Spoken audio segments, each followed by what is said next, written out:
ओम श्री गुरुभ्यो नमः। सदाशिवसमारम्भां शंकराचार्यमध्यमाम् अस्मदाचार्यपर्यन्तां वन्दे गुरुपरम्परां। श्रुतिस्मृतिपुराणानाम् आलयं करुणालयं नमामि भगवत्पाद शंकरं लोकशंकरं। शंकरं शंकराचार्यं केशवं बादरायणं सूत्रभाष्यकृतौ वन्दे भगवन्तः पुनः पुनः। समस्तजनकल्याणे निरतं करुणामयं नमामि चिन्मयं देवं सद्गुरुं ब्रह्मविद्परं। सद्गुरुं ब्रह्मविद्परं। गीता ध्यान श्लोकम முதல் श्लोकम படிக்கலாம். ओम पार्थाय प्रतिबोधितां भगवता नारायणेन स्वयं व्यासेन ग्रथितां पुराणमुनिना मध्ये महाभारतम् अद्वैतामृतवर्षिणीं भगवतीम् अष्टादशाध्यायिनीम् अम्ब त्वामनुसन्ततामि भगवद्गीते भवद्वेषिणीम् भगवद्गीते भवद्वेषिणीम्. நம்ம 15வது அத்தியாயம் முதல் ஸ்லோகத்துல இருந்தே படிக்கலாம். நம்ம பார்த்த வரைக்கும் சேர்ந்து படிப்போம். ஏன்னா எப்படி இருந்தாலும் இது நம்ம மனப்பாடம் பண்ண வேண்டியது இல்லையா? நம்ம படிக்க படிக்க மனப்பாடம் ஆயிடும். ஓம் ஸ்ரீ பரமாத்மனே நமः. அத பஞ்சதசோऽध्यायः पुरुषोत्तम योगः.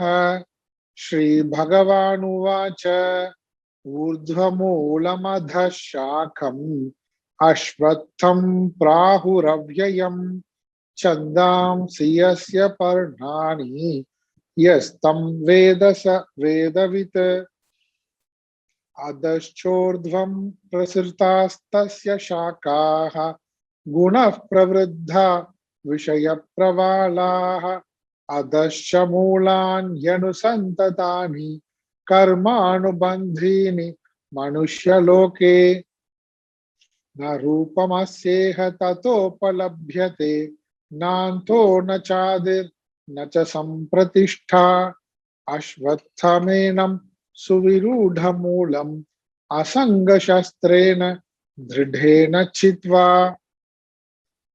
ततः पदं तत्परिमार्गितव्यम् यस्मिन् गता न निवर्तन्ति भूयः तमेव चाद्यं पुरुषं प्रपद्ये यतः प्रवृत्ति प्रसृता पुराणी.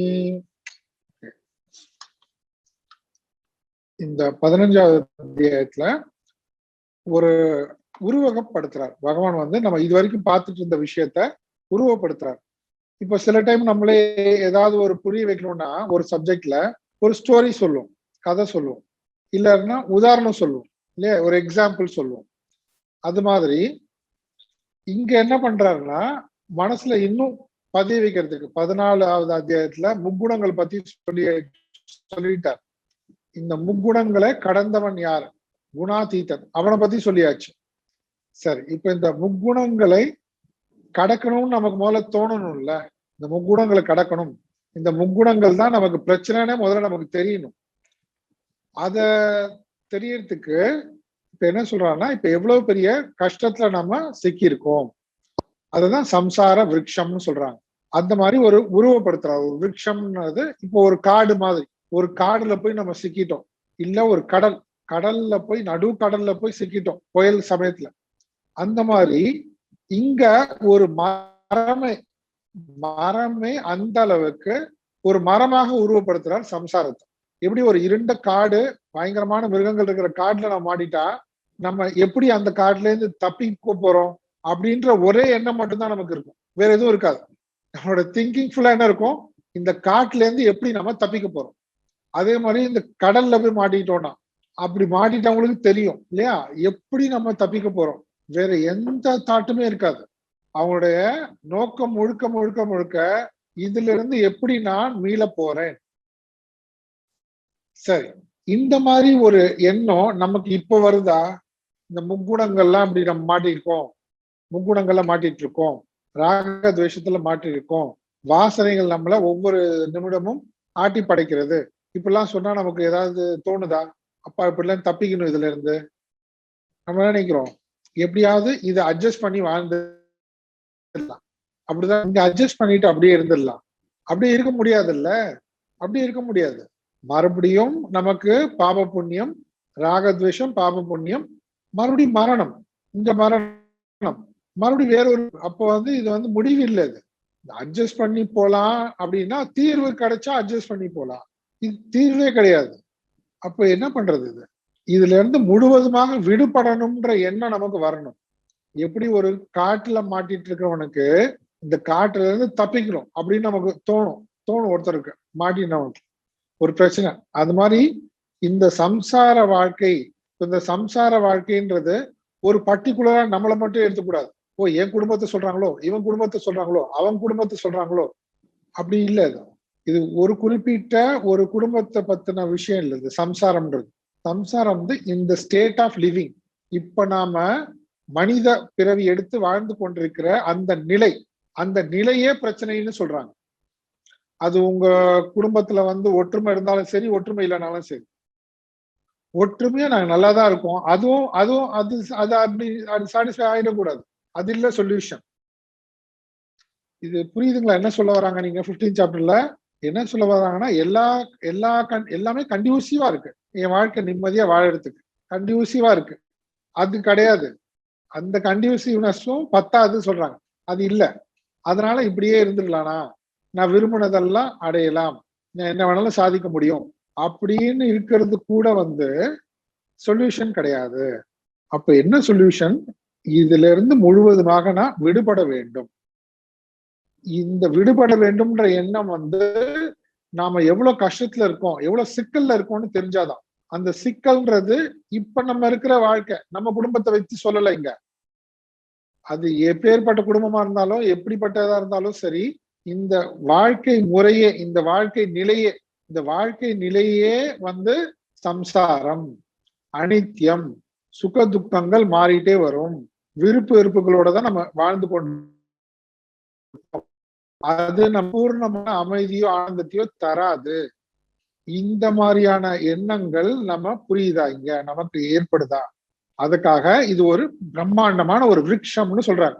காடுன்னு சொல்லி, கடல்னு சொல்லி இதெல்லாம் சொல்றது பதில் ஒரு விருட்சம், ஒரு காம்ப்ளெக்ஸான விருட்சம், காம்ப்ளெக்சிட்டி, ரொம்ப குழப்பமான விருட்சம், மரம். ஆனா இந்த சம்சாரத்தினுடைய இந்த நிலையினுடைய மூலம் பாத்தீங்கன்னா எது? பிரம்மம், இறை தத்துவம். ஊர்துவம் மூலம், மூலம் ஊர்துவம், அதஷாக்கம், அது கீழானது. இந்த ஜீவன் நிலையானது ரொம்ப ரொம்ப ரொம்ப தாழ்மையானது. விருப்பு வெறுப்புகளோட, பிறப்பு இறப்புகளோட சம்சார வாழ்க்கையா இருக்கு. ஆனா இதனுடைய மூலம், நம்மளுடைய சொரூபம் பார்த்தா உயர்ந்ததாக இருக்கு, பிரம்மஸ்வரூபமாக இருக்கு. ஊர்துவ மூலம், அதஷாக்கம். இப்ப இருக்கிற நம்மளுடைய வாழ்க்கை நிலை அது எப்பேற்பட்ட உயர்ந்த நிலையா இருந்தாலும் அந்த ஜீவபாவனை என்பது தாழ்மையான நிலையானது, தாழ்ந்த நிலை.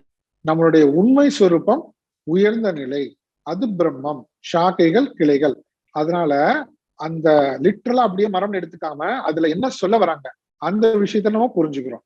சரி, இப்போ இப்ப இருக்கிற நம்மளுடைய இந்த தாழ்ந்த நிலை, இந்த ஜீவ நிலை, அது அப்படியே நிலைத்து விடுமா அப்படின்னா இல்ல. அஸ்வத்தம்ன்ற ஒரு வார்த்தை பயன்படுத்துறாங்க. இது வந்து நாளை இருக்காது, மாறிவிடும். அப்படியா அப்படின்னா இல்ல இல்ல இல்ல, அவ்வியம். நீ முயற்சி செஞ்சா மாறும், இல்லை என்றால் அப்படியேதான் இருக்கும். அவ்வியம், நிலைத்து விடும். இந்த ஜீவநிலை தாழ்மையான ஷாக்கைகள் என்கின்ற சொல், ஜீவன் நிலையானது, இந்த தாழ்ந்த நிலை, சம்சார நிலை நிலை பெற்றுவிடும் நீ முயலாவிட்டால். அது என்ன முயற்சி? என்ன முயற்சினா என் அறியாமையை நீக்குவது. என் சொரூபமே பிரம்மஸ்வரூபம், மூலம், உயர்ந்தது, உயர்வானது என்கின்ற அந்த ஞானத்தை பெற வேண்டும். அந்த ஞானத்தை பெற முயற்சி செய்தா இது அஸ்வத்தம் ஆயிடும். இந்த இப்ப இருக்கிற இந்த தாழ்ந்த நிலையான ஜீவபாவனை மாறிவிடும், நாளை இருக்காது. ஆனா அதுக்கான சரியான முயற்சி போடலன்னு சொன்னா அவ்வியம், நிலைத்து விடும். சரி, இந்த இந்த தாழ்ந்த இந்த ஜீவ நிலை எப்படி எதை வைத்து நிலை பெற்று கொண்டிருக்கு அப்படின்னு பார்க்கும்போது சந்தாம்சி எஸ்ய பர்ணாணி, வேத மந்திரங்களே. வேத மந்திரங்கள் கர்ம காண்டம். இங்க உடனடியா நம்ம புரிஞ்சுக்கணும், கர்ம பலன். கர்ம பலனை எதிர்பார்த்து தர்ம அதர்மம், ஒரு குறிப்பிட்ட பலனை எதிர்பார்த்து தர்ம அதர்ம காரியத்தை நாம செய்யும் பொழுது இதுதான் இந்த ஜீவபாவனையை நிலை பெற செய்கின்றது. இவனை ஜீவனாவே இருக்க வச்சிருக்கு. நீ எவ்வளவு உயர்ந்த தர்மம் பண்ணாலும் எங்க போறோம்? உயர்ந்த பிறவி. நம்ம ஏற்கனவே பார்த்தோம்னா 14ஆம் அத்தியாயத்துல ஊர்துவம் கச்சந்தி சத்வஸ்தாக. சத்துவ குணத்தை வச்சா மட்டும் அது தீர்வாயிடுமா? ஆகாது. அது உயர்ந்த பிரிவை கொடுக்கும். தமோ குணம் தாழ்ந்த பிரிவு. அதோ கச்சந்தி தாமசாக, மத்திய திஷ்டந்தி ரசாக. அப்போ இந்த தர்ம அதர்மம் பாப புண்ணியம் இதெல்லாம் எதை அடிப்படையில்னா ஒரு குறிப்பிட்ட பலனை பொறுத்து எதிர்பார்க்கின்ற நிலைதான்.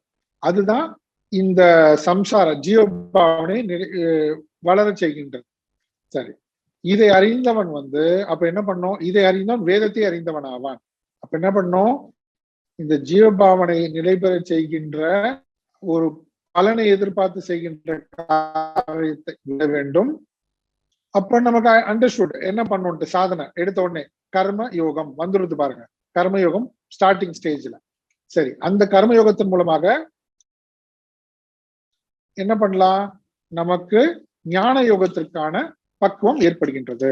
அந்த ஞான யோகத்தின் மூலமாக நம்மளுடைய அறியாமை நீங்கி இந்த தாழ்ந்த நிலையான இந்த ஜீவபாவனை நீங்கி என் மேலான நிலையான பிரம்மஸ்வரூபம் எனக்கு விளங்கும். இது அண்டர்ஸ்டுட். இது அப்படியே நம்ம இது வரைக்கும் படிச்ச விஷயங்களை இங்க கொண்டு வந்துடுறோம். அதுக்கப்புறம் மறுபடியும் இது இவ்வளவு சுலமா சொன்னா போதுமா? நான் நல்லா தானே இருக்கேன், திருப்பி நமக்கு இங்க இருந்து விடுபடணும்ன்ற எண்ணமே வரலையே. இதுல இருந்து ஃபுல் அண்ட் ஃபுல் டிட்டாச் ஆகணும், பற்றற்று இருக்கணும்ன்ற எண்ணமே வரலையே. அப்போ அதை இன்னும் சொல்றாங்க, இன்னும் எக்ஸ்பிளைன் பண்றாங்க. அதஷ்ச ஊர்துவம் பிரஸ்தாஸ் தஸ்ய சாக்காக. மேலும் கீழும் எங்கும் இந்த ஜீவர்கள் பரவி இருக்கிறார்கள். எந்த காரியம் செஞ்சாலும் எந்த குணங்கள்ல இருந்தாலும் இந்த ஜீவர்கள் மேலுலகம், கீழ் உலகம், மத்திய உலகம், இப்படி பல்வேறு பிறவிகள், பல்வேறு உடல்களை எடுத்துக்கொண்டு கர்ம பலனை அனுபவித்துக் கொண்டிருக்கிறார்கள். இதுக்கு எது காரணமாக இருக்கு? மறுபடியும் சொல்றாங்க, விஷய பிரவாளாக. விஷயம், அவர்கள் இந்த உலக விஷயத்திடம் கொண்டிருக்கின்ற விருப்பு வெறுப்புகள் தான் காரணமாக இருக்கு. இது என்ன பண்ணுது? அவங்கள கர்மானு பந்தினி, இந்த கர்மத்தில் பந்தப்படுத்துகின்றது. பாவ புண்ணியம் என்கின்ற கர்ம பலனில் பந்தப்படுத்தி பல்வேறு பிறவிகளை கொடுக்கின்றது. மனுஷ லோகே. அப்ப என்ன சொன்னாங்க? இந்த மனுஷ லோகத்துல இப்படி சிக்கிட்டு இருக்கான். ஆனா இந்த மனுஷ லோகத்துலதான் இவனுக்கு ஒரு வாய்ப்பு இருக்கு. என்ன வாய்ப்பு இருக்கு? இதுல இருந்து முழுவதுமாக விடுபடுவதற்கான வாய்ப்பு இருக்கு. ஆனா முதல்ல இந்த மனுஷ லோகத்தினுடைய தன்மையை புரிந்து கொள்ள வேண்டும். இது அவ்வளவு சுலபம் அல்ல புரிந்து கொள்வது. ஏன்? ந ரூபம் அஸ்யேக ததோப லப்யதே. இந்த சம்சாரத்தினுடைய தன்மையானது, இயல்பானது புரிந்து கொள்வதற்கு சூக்ஷ்மமானது. அந்தக ஆதி, எப்பொழுது ஆரம்பித்தது, எப்பொழுது முடியும், எப்படி இது நிலை பெற்றிருக்கு, எப்படி நிலை பெற்றிருக்கு. இப்ப நமக்குடைய இந்த இப்ப இந்த நிலை, இந்த ஜீவத்தன்மை எப்ப ஆரம்பிச்சது, எப்ப முடிய போகுது, எப்படி நிலை பெற்றிருக்கு, எதுவுமே தெரியல. இது இப்படிப்பட்ட ஒரு சிக்கல்ல நாம சிக்கியிருக்கோம். இதே விஷயத்த விவேக சூடாமணியில அழகான ஒரு ஸ்லோகமா நம்ம என்ன கேள்வி கேட்கணும் சொல்லி கொடுக்குறாங்கல்ல. கோணாம பந்த கதமேஷ ஆகதக கதம் பிரதிஷ்டாசிய கதம் விமோக்ஷக கோசாவனாத்மா பரமக்க ஆத்மா தயோர் விவேக கதம் ஏத்தது உச்சதாம். கோணாம பந்த 7 கொஸ்டின் இருக்கு பாருங்க. இது என்னன்னா, இது குருதேவ் விவேக சூடாமணி எடுக்கும் பொழுது அப்ப எல்லா ஏஜ் குரூப்லயும் இருப்பாங்க.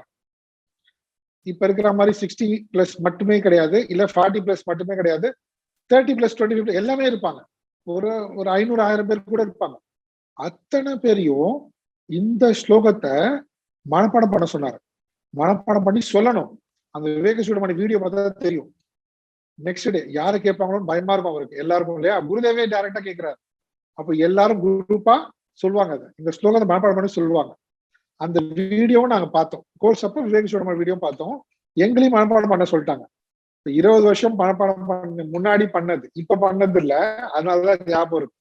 எல்லாமே சின்ன வயசுல பண்ணதான் ஞாபகம் இருக்கும், புரிஞ்சிடும். ஆனா நம்மளோட எஃபர்ட் என்ன, கோணாம பந்த கதமேஷ ஆகதக.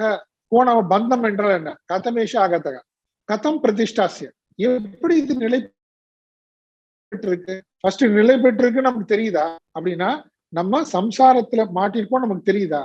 விருப்பு வெறுப்புகள் தான் என்னுடைய வாழ்க்கையை வந்து கொண்டு செலுத்துகின்றது, டிக்டேட் பண்ணுது நமக்கு தெரியுதா. கோணாம பந்த, பந்தம் என்றால் என்ன, கதம் ஏஷாகத்தக, இந்த பந்தம் எப்படி வந்தது எனக்கு, கதம் பிரதிஷ்டாசி, எப்படி இந்த பந்தம் நிலை பெற்றிருக்கு, கதம் விமோக்ஷக, இதுல இருந்து நான் எப்படி விடுபடுவேன், கதம் விமோக்ஷக. அப்புறம் கோசாவன் ஆத்மா, அனாத்மான என்ன, ஆத்மான என்ன, பரமக்க ஆத்மா, பரமாத்மான என்ன, தயோர் விவேக, இது இரண்டு, பரமாத்மா இந்த அனாத்மா, இது ரெண்டுத்தையும் எப்படி நான் விவேகம் செய்வது. இப்போ எப்படி வந்து பாருங்க, இங்க இருக்கு. இப்ப நம்ம விவேக சூடாமணியில அந்த கொஸ்டின் 7 கொஸ்டின் இங்க ரொம்ப அழகா இங்க இங்க இருக்கு. இந்த இடத்துல சிம்பிளா சொல்லியிருக்காங்க. இங்க ந ரூபம் அஸ்யைக நச்ச ந அந்தக ந ஆதிக ந சம்பிரதிஷ்டா. சம்பிரதிஷ்டா எப்படி நிலை பெற்றிருக்கு, நன்றாக எப்படி இது நிலை பெற்றிருக்கு அப்படின்னு நமக்கு தெரியல. நம்மளும் இந்த சம்சார விஷயத்தினுடைய அங்கமாகவே இருப்போம்.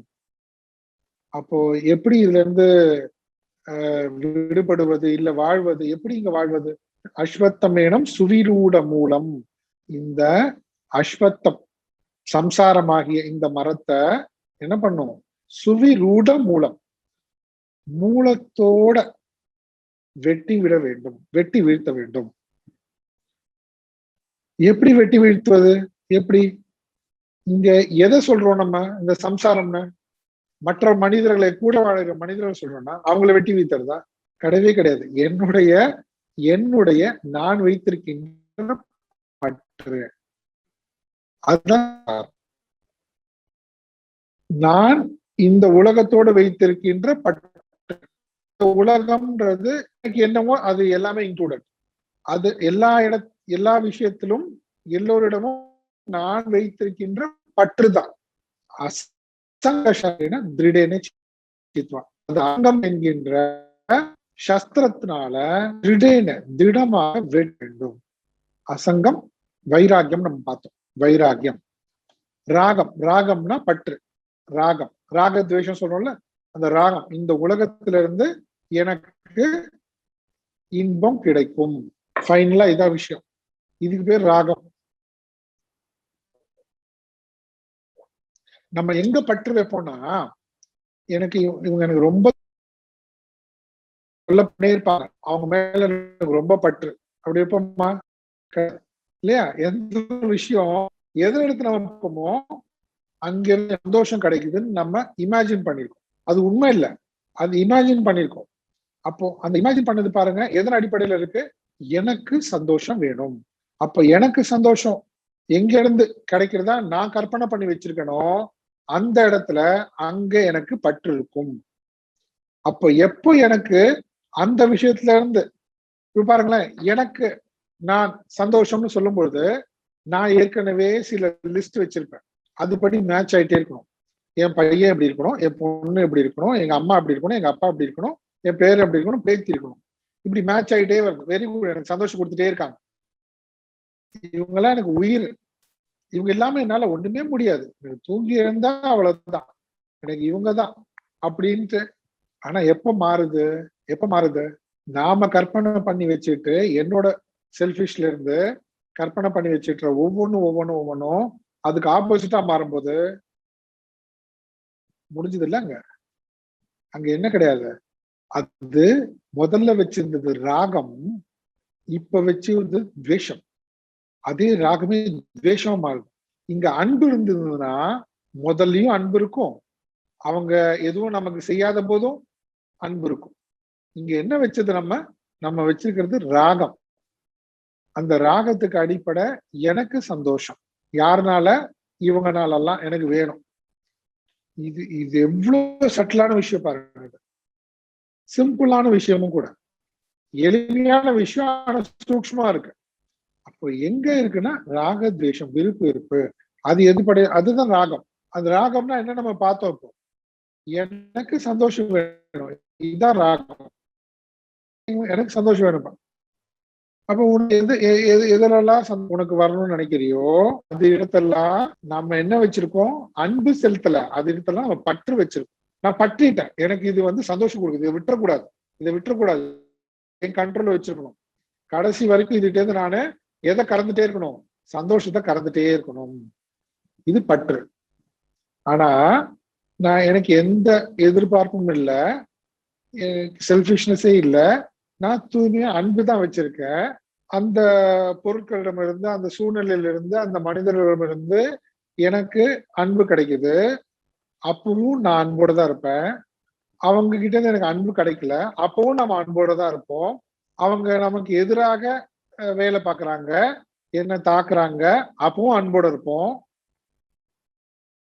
இப்ப எப்படி மாறுது பாருங்க. இப்போ இந்த நிலையில இருக்கும்போது இது சம்சாரமே இல்லைங்க.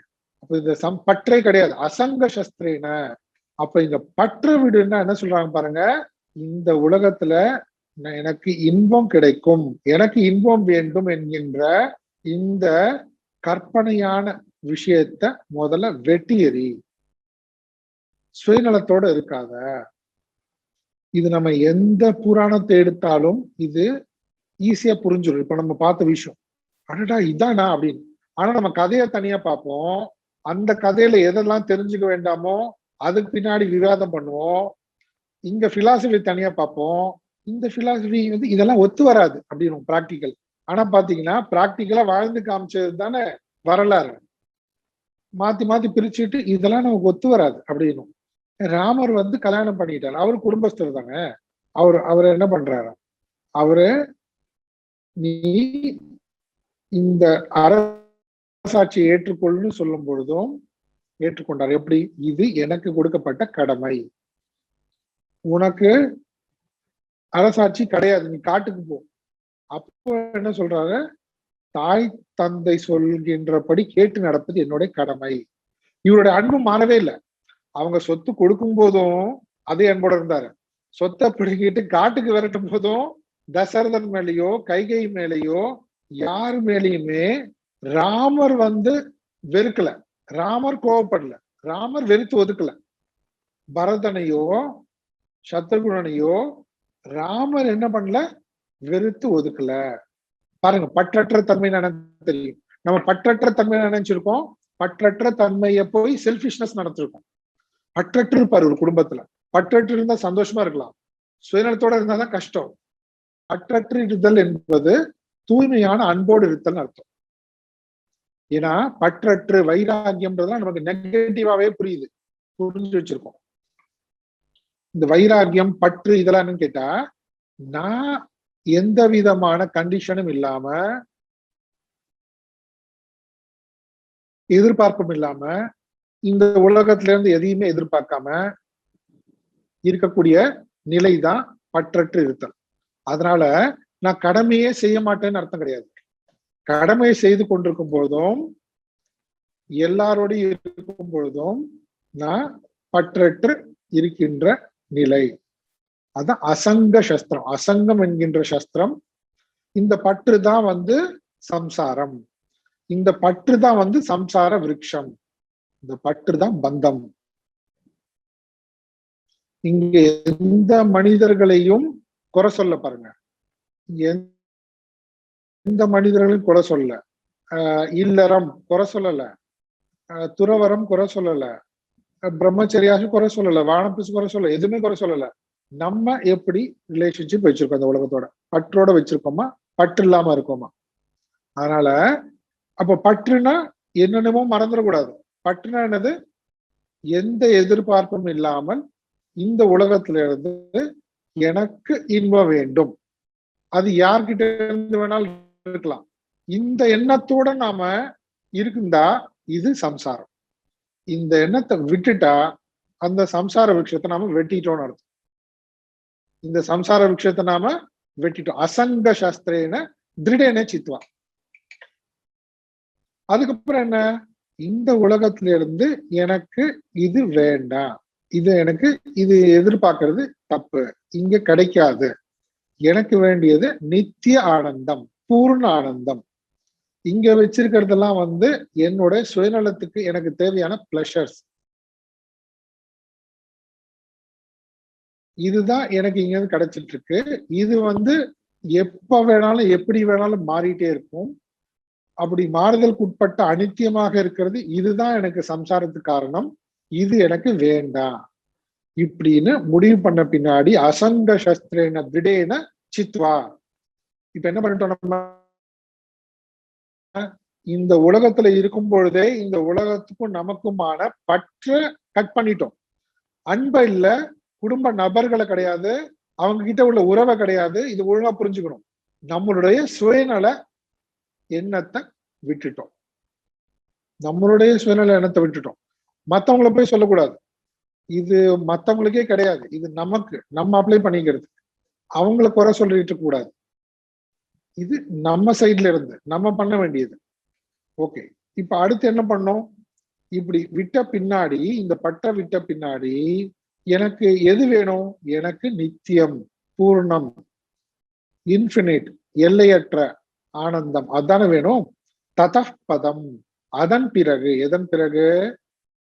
அசங்க சஸ்திரேன திருடேன சித்வா, வைராகியம் என்கின்ற வாளால் இந்த பற்றை வெட்டி, பற்று வைராகியம் என்ற வாளால் இந்த சம்சாரத்தை வெட்டிய பிறகு, எதை வெட்டினா? ஆக்சுவலா பற்ற விட்டோம்.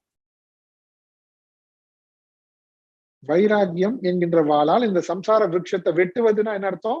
இந்த சம்சாரத்துல நாம வைத்திருக்கின்ற பற்றை விட்டதை தான் அதை சொல்றாங்க. இது புரியுதா? இல்ல இதையேதான் திருப்பி திருப்பி சொல்லிட்டு போர் அடிக்குதா உங்களுக்கு? இது இந்த பாயிண்ட் விஷயம் போகணும் கரெக்டா. இதை விட்டுணும். இதை விட்டுட்டு அதுக்கப்புறம் என்ன பண்ண? எனக்கு உயர்ந்த பரமானந்தம் வேண்டும். ததக, பிறகு, அதன் பிறகு. நீ இது லோவஸ்ட் இது பின்னாடியே போயிட்டு இருக்கோம்னா அதுக்கேதான் வாழ்க்கை போகும், அதுலயே எனர்ஜி போகும். அதை தவிர வேற ஒரு எண்ணமே வராது நமக்கு. இப்படியே தான் இருக்கணும். அதுல இருந்து அதனுடைய தன்மையை புரிந்து கொண்டு விட்டுட்டா விவேகம், விவேகம் என்கின்ற அந்த விவேகத்தினால் வைராகியத்தை கூர்மைப்படுத்தி, வைராகியமான வாளை கூர்மைப்படுத்தி, விவேகம் என்பது என்னது? இது நித்தியம், இது அனித்தியம். இப்ப நான் பார்க்கின்ற அத்தனை அனுபவங்களும் அனித்தியம், எனக்கு வேண்டியது நித்தியம்தான். இப்போ அந்த விவேக அறிவை கொண்டு இந்த வைராகியத்தை தீட்டி, வைராகியமால வாழை தீட்டி என்ன பண்ணும்? இத வெட்டி விடணும். பற்றற்ற தன்மையினால இந்த உலகத்துல இருக்கக்கூடிய அந்த பந்தத்தை விட்டுடணும், சுயநலத்தை விட்டு விடணும். அதுக்கப்புறம் ததக பதம், ததக பதம் தத் பரிமார்கித்தவ்யம், ததக தத்பதம் பரிமார்கித்தவ்யம். அதன் பிறகு அந்த நித்தியத்தை நோக்கி நாம பயணப்படும் பொழுது அந்த நித்தியத்தை பற்றி உபதேசம் செய்யக்கூடிய குரு, ஈஸ்வருடைய அருளால் குருவை அடைந்து என்ன பண்ணும்? தத்பதம், அந்த நித்திய பதம், பரமானந்த பதம், பூர்ண பதம், அதனுடைய இயல்பை பரிமார்கித்தவ்யம், ஆழ்ந்து நாம விசாரணை செய்ய வேண்டும், சிரவணம் செய்து மரணம் செய்ய வேண்டும். அதை பற்றிய தன்மையை கேட்டு நாம சிந்திக்க வேண்டும். அந்த பதம் எப்படிப்பட்டது? எஸ்மின் கதா ந நிவர்த்தந்தி பூயக, எதை அடைந்த பிறகு மீண்டும் திரும்பி வரப்போவதில்லையோ அந்த நிலை அடைஞ்சிட்டா மறுபடியும் நம்ம என்ன பண்ண மாட்டோம்? திரும்பி வரமாட்டோம். அப்படின்னா அர்த்தம், இந்த ஜீவபாவனையை விட்டு அந்த பிரம்மஸ்வரூபத்தை, என் சுரூபத்தை நான் அடைந்த பிறகு மீண்டும் இந்த ஜீவபாவனை நாம அடைய மாட்டோம். மீண்டும் நாம இந்த அனித்திய பாப புண்ணியங்கள் இதன் சம்சார சக்கரத்தில் மாட்ட மாட்டோம். இது புரியுது இல்லையா? இந்த தாட் ஃப்ளோ. மறுபடியும் நிவர்த்தந்தி போய, மீண்டும் வரமாட்டோம்னு என்ன அர்த்தம்? எங்க வரமாட்டோம்? எந்த பதத்தை அடைந்தான்? என் சொரூபம், நம்ம சொன்னோம்ல, என்னுடைய மூலம், ஊர்துவம், உயர்வான என்னுடைய ஆத்மஸ்வரூபம், பிரம்மஸ்வரூபத்தை அடைந்து விட்டால் மறுபடியும் நம்ம என்ன இங்க வர வேண்டியது இல்லை. இந்த சம்சார சிக்கல்ல சிக்க வேண்டிய அவசியம் இல்லை. பாப புண்ணியம் என்கின்ற விருப்பு வெறுப்பு அடிப்படையாக கொண்டு குணங்கள் என்கின்ற மரம், அந்த பல்க் சொல்றோம் பாருங்க, அந்த பிரம்மாண்டமாக வளர்ந்து பாருங்க, அந்த இதுல இருந்தெல்லாம் முழுவதுமாக மறுபடியும் இதுல விடுபட்டு இதுல சிக்க மாட்டோம். தமனே வச்ச ஆத்தியம் புருஷம் பிரபத்தி. அவர் யாரு? யாரிடத்திலிருந்து? புராணி பிரவிற்த்தி. இந்த எல்லா சம்சாரமும் ஆரம்பித்ததும், அதாவது மூலம் அவர், அந்த மூலமாக இருக்கின்ற ஆத்தியம் புருஷம், எப்பொழுதுமே இருந்து கொண்டிருக்கின்ற அந்த புருஷனை பிரபத்யே, நான் சரணடைகிறேன். ரெண்டு விஷயம் இப்ப குருதேவ் வார்த்தையில சொல்லணும்னா, டிட்டாச் அட்டாச் சொல்றாருல்ல, இதை விடு இதை பிடி, விடு பிடி. எதை விட சொல்றாரு? இந்த உலகத்தை, இந்த உலகத்துல இருக்கக்கூடிய பற்ற விடு, பரமனை பிடி. ஆத்தியம் புருஷம் அவனை பிடி. அவனை பிடின்னு அர்த்தம், எனக்கு நீதான் வேண்டும், எனக்கு நிலையான ஆனந்தம் தான் வேண்டும். அதற்கு என்ன செய்யணும்? நான் சாதன சதுஷ்டயத்தை வளர்த்து கொண்டுட்டேன் பாரு, என்ன மாதிரி ஒரு சாதகன் யார், அதனால நான் உன்னை அடைந்தே தீர்வேன் பாரு. இப்படி அகங்காரத்தோட இல்ல, எனக்கு நீதான் வேண்டும், உன்னை எனக்கு நீ வெளிக்காட்ட வேண்டும் உன்னுடைய கருணையினால். அப்போ அதற்கான தகுதியை அதையும் நீதான் எனக்கு தர வேண்டும். இப்படி நாம பற்ற விட்டாலும் அந்த பற்ற விட்ட அகங்காரம் கூட நமக்கு இருக்கக்கூடாது சொல்றாங்க. அந்த பற்று அசங்கம்ன்றது என்னது? நம்ம சொன்ன மாதிரி உபலட்சணம். மற்ற சாதன சதுஷ்டயம் மொத்தத்துக்கும் அது உபலட்சணம். விவேக, வைராகிய, சமாதி, சமாதி, ஷட்க சம்பத்தி, முமுட்சுத்துவம், இந்த நாளும் வளர்த்து கொண்ட என்னது? இந்த உலகத்திலிருந்து, இனிமையிலிருந்து இந்த உலகத்துல எனக்கு அச்சீவ் பண்ண வேண்டியது எதுவும் இல்லை. குறிக்கோள் இதுல சாதித்து இதுல இருந்து எனக்கு இன்னும் என்னோட குறிக்கோள் இல்லை. இப்ப என்னுடைய குறிக்கோள் என்ன? என்னுடைய குறிக்கோள் பூர்ணமான ஆனந்தம், இறை சொரூபம், அதுதான் என்னுடைய குறிக்கோள். அப்போ அந்த குறிக்கோளை நோக்கி பயணப்படும் போது முதல்ல நமக்கு இருக்க வேண்டியது என்ன? முதல்ல இருக்க வேண்டியது ஹியூமிலிட்டி. ஹியூமிலிட்டி தான். அதுதான் இங்க சொல்றாங்க, தம் ஆத்தியம் புருஷமேவ பிரபத்யே. ஏன்னா இந்த உலகத்தினுடைய இயல்பு நமக்கு தெரிஞ்சிருச்சு, இது அனித்தியம், அதனால எனக்கு இது வேண்டாம், இதுல இருந்து எனக்கு எதுவுமே வேண்டாம், எனக்கு வேண்டியது நித்தியம். ஆனா இந்த நித்திய ஸ்வரூபம் எனக்கு இன்னும் கிடைக்கல. அது எப்படி கிடைக்கும்? என்னுடைய ஆற்றலே கிடைக்க போகுதா? நான் அதை விட்டுட்டு வந்துட்டேன், எனக்கு இது வேண்டாம்னு சொல்லிட்டேன். அப்ப எனக்கு நீதான் வேணும். அப்போ நீதான் வேணும்ன்றதுதான் சரணாகதின்றது. நீதான் வேண்டும், நீ மட்டும்தான் வேணும்ன்றதுதான் சரணாகதி. எனக்கு வேற ஏதோ ஒண்ணு வேணும், நான் உன்னை சரணடைஞ்சேன் பாரு, இது நல்ல கதையா இருக்கு, இது சரணாகதி. இது எனக்கு வேற ஏதோ வேணும், அதுக்கு நீ என்ன பண்ண? நான் உன்னை பார்ட்னர் ஆக்கிறேன், வேணா உனக்கு ஒரு பங்கு தரேன். அப்படியா? எனக்கு எதுவுமே வேண்டாம், எல்லாத்தையும் விட்டாச்சு. எல்லாத்தையும் அசங்கம் என்கின்ற பற்றற்ற தன்மை என்கின்ற வாளால் இந்த உலகத்தோடு உடைய என்னுடைய எதிர்பார்ப்பை நான் வெட்டிட்டேன். இப்போ எனக்கு வேண்டியதுல என்னது? நீ மட்டும்தான். அப்போ நீ மட்டும்தான். நீ யாரு? இந்த மொத்த சம்சார விருட்சத்தினுடைய ஆதாரமாக இருப்பவன் நீ, உயர்ந்த ஸ்தானத்துல இருப்பவன் நீ. எனக்கு நீதான் வேணும். இதுல ஒரு கால், அதுல ஒரு கால், இதுல ஒரு சேத்துல ஒரு கால், ஆத்துல சொல்ற மாதிரி, இதுல நான் வச்சுக்கிறேன், அதுல நான் வச்சுக்கிறேன். அப்படி இல்லை. இந்த எதிர்பார்ப்பை டோட்டலா கட் பண்ணிட்டேன்னா இனிமேல இருந்து நீதான் எனக்கு. இப்போ நம்ம எப்படி பொதுவா புரிஞ்சுக்கிறோம் பாருங்க, இந்த உலகத்துல பற்று இருந்துட்டே இருக்கும், என்னால அந்த பற்றை நான் விட மாட்டேன். ஐயோ எனக்கு இவங்கெல்லாம் எனக்கு வேணும், எனக்கு பகவான் எப்பதான் என்ன காப்பாத்த போறாரோ தெரியல. நல்ல கதையாவே இருப்பாருங்க. பகவான் வேணாம் நமக்கு, பகவானை கேட்கவே இல்லை, அவர் கேட்காம அவர் கொடுக்கவே மாட்டாரு. இப்ப நம்ம இங்க என்ன சொல்றாங்க, நீ இந்த உலகத்துல உன்னுடைய மனிதர்கள் இல்ல பொருட்கள் சூழ்நிலைகள் அதுல இருந்து நீ இன்பம் கேட்டுட்டே இருக்க. சரி, உன்னுடைய பாப புண்ணியம் தகுந்தபடி உன்னோட கோட்டா வந்துட்டே இருக்கும். ஏன்னா பாப புண்ணியம் ரெண்டும் இருக்குல்ல, அதனால துக்கம் சுகம் ரெண்டும் கடைசிதானே இருக்கு. அனுபவி நல்லதானே இருக்கு. அப்போ இது ரெண்டுமே இப்படி மாறி மாறி மாறி மாறி அனித்தியம்ன்ற புரிஞ்சுட்டு இதுல ஃபுல்ஃபில்மெண்ட் கிடையாதுன்றத புரிஞ்சுட்டு விவேகத்தினால அதுல இருந்து வைராகியம் முழுவதுமாக பற்றற்ற தன்மை வந்த பின்னாடிதான் தமேவ ஆத்தியம் புருஷம் பிரபத்தி, எனக்கு நீதான் வேண்டும். இப்ப நீதான் வேணும், எனக்கு பகவான் தான் எல்லாம். ஆனா எனக்கு என்ன வேணும், இவரு இப்படி இருக்காரு, அவங்க இப்படி இருக்காங்க, எனக்கு இதெல்லாம் மாறணும், இந்த கதை கிடையாது. இங்க பாருங்க, நம்ம எதுக்கு பகவானை யூஸ் பண்ணிக்க பாக்குறோம் பாருங்க. அவர் என்ன சொல்றாரு, நீ மொத்தமா பற்ற விட்டுட்டு என்கிட்ட வா. ஆனா நம்ம சொல்றோம், நான் இந்த உலகத்துல பற்றே விட முடியாது, ஆனா நீதான் எனக்கு எல்லாம். இது சரணாகதி. அது இந்த சரணாகதின்றது என்னன்னு புரியுது இல்லையா? சரணாகதின்றது என்ன, நாம எங்க இருந்து எதை நம்பி நாம இருக்கோமோ அதனிடத்து தான் நம்ம சரணாகதி அடைஞ்சிருக்கோம், சரணாகதி பண்ணிருக்கோம்னு அர்த்தம். இந்த உலகத்துக்கு சரணாகதி பண்ணிருக்கோமா, பகவான் சரணாகதி பண்ணிருக்கோமா?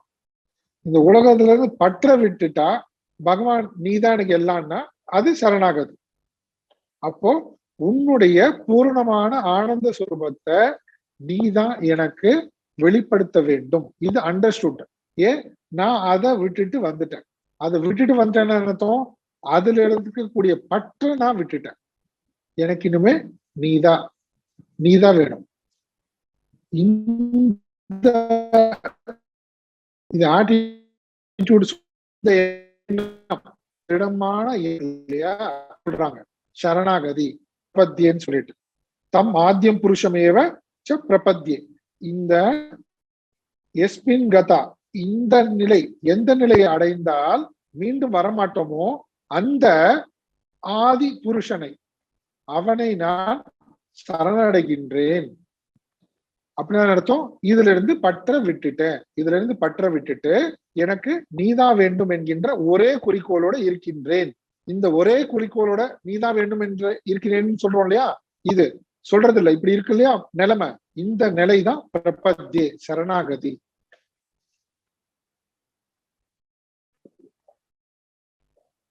யார்கிட்டயோ போய் ஏதோ ஒரு உபதேசம் வாங்கிட்டு ஏதோ ஒண்ணு நான் பண்ணிட்டேன், நான் சரணாகதி அடைஞ்சிட்டேன், இந்த கதையெல்லாம் கிடையாதுங்க.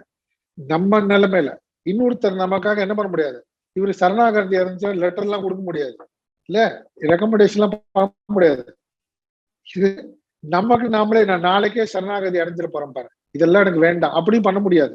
இது என்னதான் பண்ண முடியும், விவேக வைராகியத்தின் மூலமா தான் பண்ண முடியும். அதனாலதான் சொன்னாங்க இதுக்கு இதுதான் சொல்யூஷன், அசங்க சஸ்திரம் தான் சொல்யூஷன். சஸ்திரம்னா அதான் சொல்யூஷன், வேற எதுவும் பண்ண முடியாது.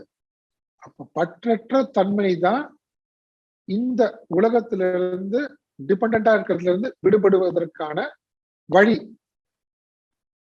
அதை பயன்படுத்திட்டோம்னா நம்ம இந்த உலகத்திலிருந்து சார்ந்திருக்கின்ற தன்மை விலகிடும். விலகிட்டா இப்ப அடுத்து யாரை சார்ந்திருக்க போற, எனக்கு அடுத்து நீ தான் வேணும், இறைவன் தான் வேணும். அது எவ்வளவு எவ்வளவு அழகா இருக்கு பாருங்க அந்த கண்டினியூட்டி, அந்த தாட் ஃப்ளோ. பகவானோட உபதேசம் தம்மேவ சாத்திய புருஷம் பிரபத்தி, அந்த ஆதி புருஷனை நான் சரணடைகிறேன். அவர் யாரு, யத பிரவர்த்தி பிரஸ்தா புராணம். எப்போத்திலிருந்து இந்த அனைத்தும் எதிலிருந்து தோன்றி வளர்ந்து கொண்டிருக்கோ அப்படி பெரிய சம்சார விருட்சமா, அந்த ஆதார புருஷன் தான். அப்போ நாம கிளைகளாக, மரத்தினுடைய அங்கமாக இந்த விருப்பு வெறுப்பு ராகத்வேஷம் குணங்கள் முக்குணங்கள் என்கின்ற இந்த சம்சாரத்துக்குள்ள சிக்கி இதுல ஏதாவது தேர்வோமா அப்படின்னு இதுலயே நம்மளுடைய கவனம் இருக்க போதா, இல்ல இல்ல டோட்டலா இதுல இருந்து வெட்டி அசங்கம் பற்றற்று இதனுடைய ஆதாரமாக இருக்கின்ற ஊர்துவ மூலம் அந்த ஆத்மஸ்வரூபம் ஆத்தியம் புருஷம் அவனை நோக்கி நாம செல்ல போறோமா, இப்படிதான் போகணும்னு சொல்லி கொடுத்துட்டாரு. சிக்கல் இங்க இதுல சிக்கிட்டு இருக்க, இந்த சிக்கல்ல இருந்து சமாளிச்சுட்டே இருக்காத, நீ வாழ்க்கை ஃபுல்லா ஜென்ம ஜென்மா சமாளிக்க இருக்க வேண்டியதான், சமாளித்துட்டே இருக்க வேண்டியதான், ஒண்ணு மாத்தி. பட் டோட்டலா இத கட் பண்றது தான் ஒரே வழி. கட் பண்றது பற்று விடுவது, இதுல வைத்திருக்க பற்று விடுவது, சார்ந்திருப்பதை விடுவது. இந்த சார்தல் தான் சரணாகதி. இதை சார்ந்திருக்கோம் நம்ம. அப்படி டோட்டலா இந்த விஷய பொருட்களத்துல போய் மாட்டிட்டோம், டோட்டல் சரண்டர் எனக்கு இதுல தான். வேற வழியே இல்லை. என்ன ஆக போதோ, வாழ்க்கை எப்படி போகுதோ போட்டும், சரணாகதி. இது இல்ல, இது இது மாட்டிக்கிட்டு முழிக்கிறது. இவர் என்ன சொல்றாரு, டோட்டலா இதுல இருந்து பற்ற விடு. ஞானம், ஞானம் அந்த ஞானத்தை, என்ன ஞானம், இது அனித்யம், இது இப்படிதான் இருக்கும், மறுபடியும் மறுபடியும் மறுபடியும் இப்படிதான் இருக்க போகுது, இதுல இருந்து முழுவதுமாக இது எனக்கு இனிமே வேண்டாம். இப்படி இதனுடைய நெகட்டிவிட்டிஸ் ஃபுல்லா புரிஞ்சுக்கிட்டு விவேகத்தின் மூலமாக எது இதுக்கெல்லாம் ஆதாரமாக மேலான நிலையோ அந்த மேலான நிலையை நோக்கி பயணப்படு. அந்த மேலான நிலையை நோக்கி பயணப்படுவதுதான் அந்த நிலையிடம் நாம சரணாகதி அடைவது. இந்த கீழான நிலையிலேயே எனக்கு சௌரியமா என்ன வச்சிரு, நான் உன்னை சரணாகதி அடைகிறேன், இதுக்கு பேர் சரணாகதி. அது இந்த கீழான நிலையிலேயே நான் தத்தளிச்சிருக்கேன், எனக்கு இதை பண்ணி கூட, அதை பண்ணி கூட, இந்த ஃபெசிலிட்டி கூட, இப்படியே நான் சந்தோஷமா இருக்க போறேன், இது இதுக்காக எனக்கு நீ அருள் புரி, இது சரணாகதியா? இது டோட்டலா இது இது அவர் பண்ணுவாரு.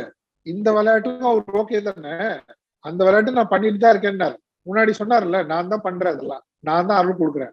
ஆனா யாரு என்ன கேட்கிறானோ நான் அவனை எனக்கு தரேன், அவனுக்கு என்னையே தரேன். இதான் விஷயங்க. இந்த சம்சார விருட்சத்துக்குள்ள இதுல மாட்டிட்டு அவன் என்ன கேட்கறானோ அதை நான் தரேன். அவன் இதெல்லாம் வேண்டாம், அவன் என்னையே கேட்கறான், மூலத்தையே கேட்கறான், நான் என்னையே தரேன். அப்போ நம்ம கையில தான் இருக்கு. இப்போ சாய்ஸ் நம்ம கையில சாய்ஸ் இருக்குன்னா அந்த சாய்ஸ எப்படி பயன்படுத்த போறோம்? அசங்க சஸ்திரம் அதை பயன்படுத்தி இந்த வெட்ட போறோமா, இதனுடைய தொடர்பை வெட்ட போறோமா, இதை சார்ந்திருக்கின்ற நிலையிலிருந்து விடுபட போறோமா? அப்படி விடுபட்ட பிறகு ததப்பதம் தத் பரிமார்கி தவ்யம், அந்த மேலான குறிக்கோளை நோக்கி நீ பயணத்தை தொடங்குவாய். என்னது அது? விசாரம். குரு, ஒரு குருவிடமிருந்து அந்த பரம்பொருளை பற்றிய, சொரூபத்தை பற்றிய ஞானத்தை கேட்டு தெரிந்து கொள்வாய். அது என்னது? உன் சொரூபமே தான் அது. பிரவருத்தி பிரஸ்தா புராணி. சரி, இப்படி அடைந்த பிறகு ஆழ்ந்த விசாரம் செய்து அந்த ஆத்தியம் புருஷனிடம் சரணாகதி அடைந்தவர்களுடைய நிலை என்ன ஆக போகுது, அது அடுத்த பாடல், 5வது பாடல் பாருங்க. இந்த ப்ராசஸ்ல முதல்ல இருந்து வரணும். இந்த ப்ராசஸ் சம்சார விருட்சம், இந்த சம்சார விருட்சத்துல நாம் மாட்டிட்டு இருப்போம், இது தெரிஞ்சிருச்சு எனக்கு. இதுல இருந்து விடுபடுவதற்கு அசங்கம் என்கின்ற சஸ்திரத்தை வச்சு பற்றற்ற தன்மையினால் இதை வெட்டி நான் வெளியே வந்துட்டேன். நான் இப்ப அந்த பரம்பொருளிடம் என்னன்னா ஒப்படைத்து விட்டேன்.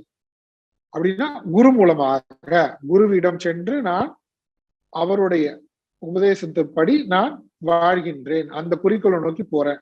இப்படின்னு இருக்கிறவங்களுடைய நிலை என்ன ஆக போகுது? அடுத்த பாடல், 5வது பாடல் பார்க்கலாம்.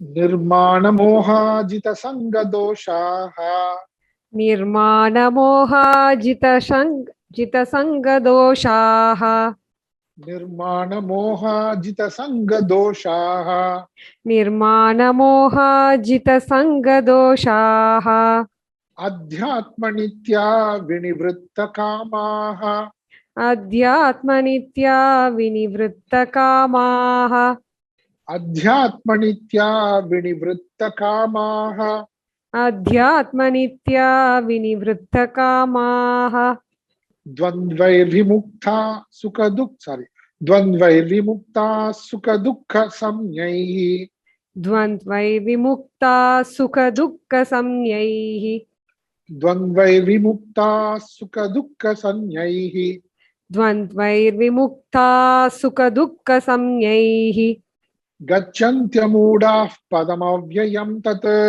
गच्छन्त्यमूढाः पदमव्ययं तत्, गच्छन्त्यमूढाः पदमव्ययं तत्, गच्छन्त्यमूढाः पदमव्ययं तत्. சேர்ந்து படிப்போம். निर्माण मोहाजित संग दोषाः, अध्यात्म नित्या विनिवृत्त कामाः, द्वन्द्वैर्विमुक्ता सुख दुःख संज्ञैः, गच्छन्त्यमूढाः पदमव्ययं तत्. ஓகே, ஒரு ஜீவனுடைய கம்ப்ளீட் அவனுடைய சொரூபத்தை அடையிற வரைக்கும் என்னென்ன ஸ்டெப்ஸ் எல்லாத்தையுமே இந்த 2 பாட்டிலே விளக்கிட்டார். இதுல பாருங்க என்னன்னா, நிர்மாண மோகா, மோகம், மோகம் நிர்மாணம். மோகம்னா அவிவேகம், அவிவேகம். மானம்னா அகங்காரம். இந்த அகங்காரத்தையும் அவிவேகத்தையும் அதிலிருந்து விடுபட்டு, நிர்மாண மோகன அர்த்தம் அகங்காரத்திலிருந்தும் அவிவேகத்திலிருந்தும் விடுபட்டவர்களாய், நிர்மாண மோகா விடுபட்டவர்களாய், ஜித சங்க தோஷாக, சங்க தோஷம், சங்கம் மறுபடி பற்று, சங்கம், சங்க தோஷா ஜித, பற்று, பற்று என்கின்ற தோஷத்தை முழுமையாக வென்றவர்களாய். ஜிதனா வெல்வது, பற்ற முழுமையாக வென்றுவிட்டு, அவிவேகம் அகங்காரம் இதை விட்டவர்களாய், பற்று என்கின்ற தோஷத்தை விட்டவர்களாய், வென்றவர்களாய், அத்தியாத்ம நித்தியாக. சரி, இவங்க என்ன பண்ணாங்க? ஆக்சுவலா இவங்க பண்ணது ரெண்டே விஷயத்துல, ரெண்டு சொல்லணும்னா, என்னுடைய குறிக்கோள் உலகம் இல்ல, என்னுடைய குறிக்கோள் இறைவன், இப்படி வச்சுக்கலாம். இதான் இவ்வளவு நேரம் நம்ம பார்த்தது. பற்று, பற்றுன்னா இந்த உலகம் அதானே, இந்த உலகத்தோட இருக்கிறது பற்று. இறைவனிடத்து இருப்பது பக்தி, சரணாகதி. இப்போ உலகத்துக்கு சரணாகதி அடைஞ்சோமா, இறைவனிடத்து சரணாகதி அடைஞ்சோமா? இந்த உலகம்தான் சம்சாரம்ன்றதை புரிந்து கொண்டு அதுல சரணாகதி அடையாம அதுல இருந்து விடுபட்டு இறைவனை சரணடைந்தவர்களுக்கு எப்படி நடந்தது? அது அவங்களுக்கு அவிவேகம் விட்டார்கள். அவிவேகம் என்ன? நித்திய அனித்தியம் என்கின்ற விவேகம் செய்ய தெரியாதவர்களா இருந்தாங்க. அது போயிடுச்சு இப்ப அவங்க கிட்ட இருந்து. அப்ப விவேகிகளாய் ஆகிவிட்டார்கள். அகங்காரம், நான், இந்த உடல் மனம் புத்தி, இந்த அகங்காரம், ஈகோயிஸ்டிக் அகங்காரமாக இருந்தாங்க. அதுவும் அவங்கள விட்டு விலகிடுச்சு. எப்படி விலகிச்சு? எப்படின்னா, எப்படி அது விலகிச்சுன்னு கேட்டா, பற்ற இவர்கள் விட்டதுனால, இந்த உலகத்திடம் அவர்கள் வைத்திருந்த இந்த உலகை சார்ந்து வாழ்கின்ற அந்த தன்மையை விட்டதுனால அவர்களுக்கு விவேகமும் வந்துடுச்சு, அகங்காரமும் நீங்கிடுச்சு. சரி, இதனால என்ன ஆயிடுச்சு அவங்களுக்கு? எப்பொழுதுமே அத்தியாத்ம நித்தியாக, தன்னுடைய ஆத்மனை பற்றிய, தன் சொரூபத்தை பற்றிய சிந்தனையிலேயே இருக்கிறார்கள். நித்தியாக. ஏன்? அவங்களுக்கு இந்த உலகத்தை சார்ந்து இல்ல. அவங்க இந்த உலகத்தை சார்ந்து இல்ல. உலகத்துல இருக்காங்க, ஆனா உலகத்தை சார்ந்து இல்ல. உலகத்துல அவங்களுடைய டியூட்டி என்னவோ அதெல்லாம் பண்ணிட்டு இருக்காங்க. ஆனா இவங்களுக்கு போக்கஸ் போயிடுச்சு. நான் இதெல்லாம் பண்றதுனால எனக்கு இந்த உலகத்துல இருந்து என்னெல்லாமோ கிடைக்க போகுது, என்னுடைய குடும்பம் என்ன உயர்த்தி வைக்க போகுது, இந்த சமுதாயம் என்ன பாராட்ட போகுது, எனக்கு உயர்ந்த விஷயம்லாம் கிடைக்க போகுது, இதனாலதான் எனக்கு சந்தோஷம் கிடைக்க போகுது. இது எதுவுமே இல்ல. இதெல்லாம் கிடைச்சாலும் கிடைக்கலாம், கிடைக்கிறாலும் போலாம், அதை பத்தி போக்கஸே அங்க இல்ல. இப்போ இங்க போக்கஸ் எங்க? இப்போ இது என்னுடைய டியூட்டி பண்ணிட்டு இருக்கேன். ஆனா எனக்கு குறிக்கோள் என்ன? பகவான் தான். ஆத்தியம் புருஷம் பிரபத்தியே, அதை புரிஞ்சுக்கணும் கரெக்டா. அப்படி அவங்க இருக்கிறதுனால அத்தியாத்ம நித்தியாக, அவங்க என்ன பண்ணி கொண்டிருந்தாலும் எப்பொழுதும் ஆத்ம சிந்தனையிலேயே இருக்கின்றார்கள். மறுபடியும் பாருங்க, அவங்களுடைய என்ன பண்ணி கொண்டிருந்தாலும், ஆனா அவங்க எதுக்காக இருக்காங்க? என்ன பண்றாங்க? ஆத்ம சிந்தனைக்காக இருக்காங்க. இதுல எதுவும் எதிர்பார்ப்பு இல்லை, இந்த உலகத்துல இருந்து எதிர்பார்ப்பு இல்லை, உலகத்தை சார்ந்து அவர்கள் இல்லை. இதை தவறா புரிஞ்சுட்டா இனிமே ஒண்ணும் பண்ண முடியாது. ஏன்னா உலகத்துல பற்று விட சொல்லிட்டாங்க போல இருக்கு, குடும்பத்தை விட சொல்லிட்டாங்க போல இருக்கு, டியூட்டியை விட சொல்லிட்டாங்க போல இருக்கு. இப்படி குதர்க்கமா புரிஞ்சுக்க கூடாது. இதை நான் மறுபடியும் சொல்லியிருக்கேன். ஓகே, வினிவிருத்த காமாக, எப்படி அவர்களால் இருக்க முடிஞ்சது அத்தியாத்ம நித்தியாவாக? ஏற்கனவே பற்று இல்ல, அதனால காமாக வினிவிருத்த, ஆசைகள் அற்றவர்களாய். இப்ப நம்ம என்ன நினைச்சிட்டு இருக்கோம்? இந்த உலகத்துல ஏதாவது ஒண்ணு அச்சீவ் பண்ணா பயங்கரமா அதுக்கு ஆசைப்படு, அதுக்கு இதற்கு ஆசைப்படு, அதுக்கு ஆசைப்படு, இப்படிதான் நினைச்சிருக்கோம் பாருங்க. அப்போ ஆசைப்படு, விருப்போடு இரு, அப்படியே வெறியோட இரு, அது சாதிச்சு காட்டு, இதெல்லாம் பண்றோம்ல, இதெல்லாம் நம்மளோட டியூட்டியில வந்துடும். அழகா டியூட்டி, அதை பண்ணிட்டு போயிட்டே இருக்க வேண்டியதானே. அந்த டியூட்டி பகவான் கொடுத்தது. அதுல இருந்து எனக்கு என்ன வேணும்? எதுவுமே வேண்டாம். எது இருந்தாலும் அது இறைவனோட பிரசாதம், எது வேணாம்னு போட்டு, எனக்கு இறைவன் கொடுக்குற பிரசாதம் வேண்டாம், எனக்கு இறைவனே வேணும். இது இப்படி இருக்கு. எனக்கு இறைவனோட பிரசாதம் வேண்டாம், இது எதுவுமே வேண்டாம், நான் பண்றத பண்றேன், எனக்கு வேண்டியது இறைவன். இப்படி இருக்கிறதுனால வினிவிருத்த காமாக, ஆசைகளே இல்லை அவங்களுக்கு. அதனால என்ன ஆகுது? சுக துக்கம் எனப்படுகின்ற துவந்த்வைகி, சுக துக்கத்திலிருந்து விமுக்தாக, அதுல இருந்து முழுவதுமா விடுபட்டாங்க.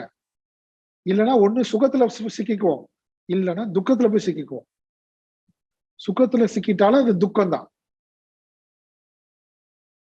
என்னது, சுகத்துல சிக்கிட்டாலும் அது துக்கம்தான். அது நமக்கே தெரியும். அதனால சுக துக்க விமுக்தாக, இந்த சுக துக்க விருப்பு வெறுப்பு பாப புண்ணியம் இதெல்லாம் ஒரே கேட்டகரி.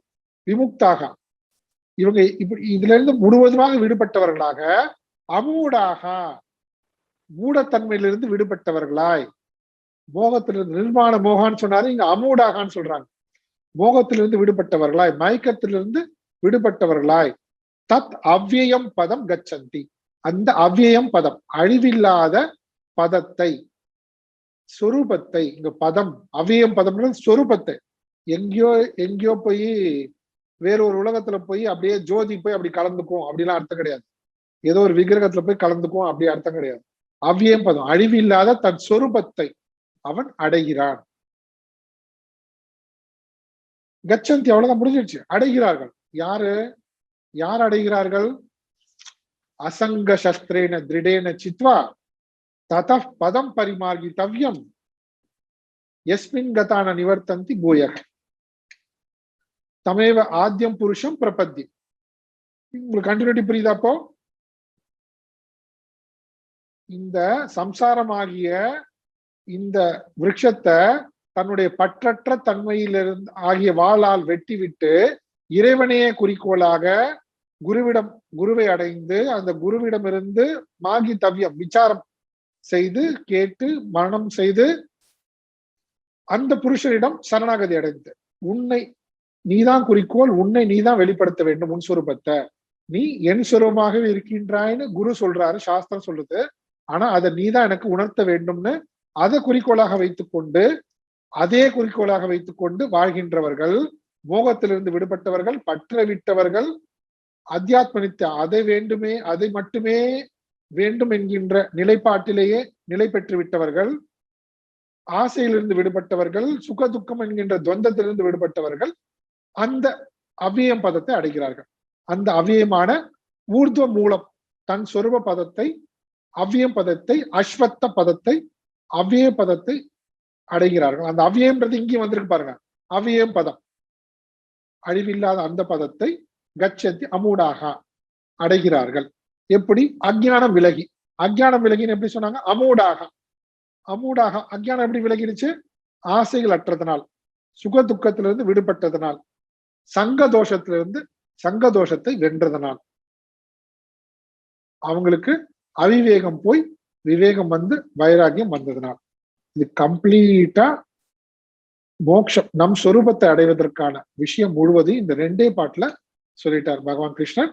இதை தொடர்ந்து நம்ம நாளைக்கு பார்க்கலாம். பூர்ணமத பூர்ணமிதம் பூர்ணா பூர்ணமுதச்யதே பூர்ணஸ்ய பூர்ணமாதாய பூர்ணமேவாவசிஷ்யதே.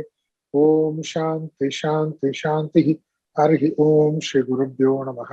ஹரி ஓம்.